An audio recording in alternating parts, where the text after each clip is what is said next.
कि हमें नाचने का शौक था, उसे नचाना आता था। টিকটক, ফেসবুক ও ইউটিউবের মতো সামাজিক মাধ্যমে বিনোদন ভিত্তিক কন্টেন্ট বানিয়ে বরাবরই আলোচনা সমালোচনার তুঙ্গে ছিলেন প্রিন্স মামুন ও লায়লা। দুজনের অসম প্রেম নিয়েও কম সমালোচনা হয়নি।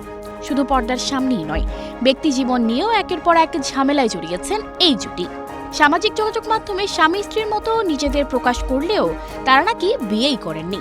তাহলে কি এতদিন নেটিজেনদের ধোঁকা দিয়ে এসেছেন তারা? বিয়ে হয়েছে নাকি হয়নি, সেই আলোচনার মাঝেই প্রিন্স মামুনের বিরুদ্ধে ধর্ষণ মামলা ঠুকে দিয়েছেন লায়লা। সেই মামলায় টিকটকার মামুন গ্রেপ্তার হয়েছে কুমিল্লা থেকে। মামুনের বিরুদ্ধে লায়লা ধর্ষণ, মদ্যপান থেকে শুরু করে বেশ কিছু অভিযোগ দায়ের করেছেন।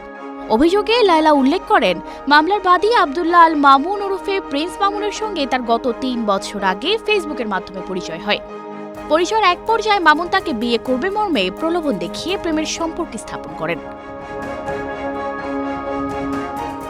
এরপর ২০২২ সালের ৭ জানুয়ারি প্রিন্স মামুন তার মাকে সঙ্গে নিয়ে লায়লার বাসায় গিয়ে বসবাস করতে থাকেন। বিয়ে না হলেও ওই দিন থেকে মামুন ও লায়লা থাকতেন একই রুমে। জানা যায়, লায়লাকে বিয়ের প্রলোভন দেখিয়ে ইচ্ছার বিরুদ্ধে বিভিন্ন তারিখ ও সময়ে একাধিকবার তার সঙ্গে শারীরিক সম্পর্ক গড়েন মামুন। লায়লা বিয়ের বিষয়ে বললে মামুন ক্ষিপ্ত হয়ে বিভিন্ন অশ্লীল ভাষায় গালিগালাজ করে বাসা থেকে চলে যান।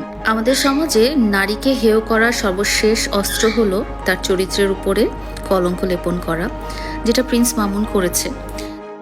এই ঘটনায় ধর্ষণের অভিযোগ এনে রোববার প্রিন্স মামুনের বিরুদ্ধে রাজধানীর ক্যান্টনমেন্ট থানায় একটি মামলা করেন লায়লা। আদালত মামলার এজাহার গ্রহণ করে ৩ জুলাই প্রতিবেদন দাখিলের নির্দেশ দেন।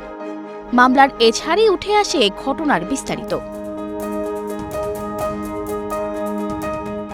বলা হয়, গত ১৫ মার্চ মামুন তাকে বিয়ে করবে না বলে বিভিন্ন ভয়ভীতি ও হুমকি দিয়ে তার বাসা থেকে চলে যায়। এরপর অন্য জায়গায় বাসা ভাড়া নিয়ে থাকতে শুরু করেন মামুন। লায়লা সেখানে গেলে তাকে বের করে দেয়, গালিগালাজ করতে থাকে। কিন্তু যেটা অপরাধ সেটা তো অপরাধী। লায়লার অভিযোগ, মামুন বিভিন্ন অজুহাত দেখিয়ে তার কাছ থেকে টাকা নিতেন এবং প্রায় মদ্যপান করে গভীর রাতে বাসায় ফিরতেন। বাধা দিলেই মারধর করতেন। একবার হাতের মোবাইল দিয়েই চোখে মুখে মারধর করেন লায়লাকে। সে ঘটনা লাইভে এসে জানান লায়লা। সানজিদা রহমান, প্রবাস খবর।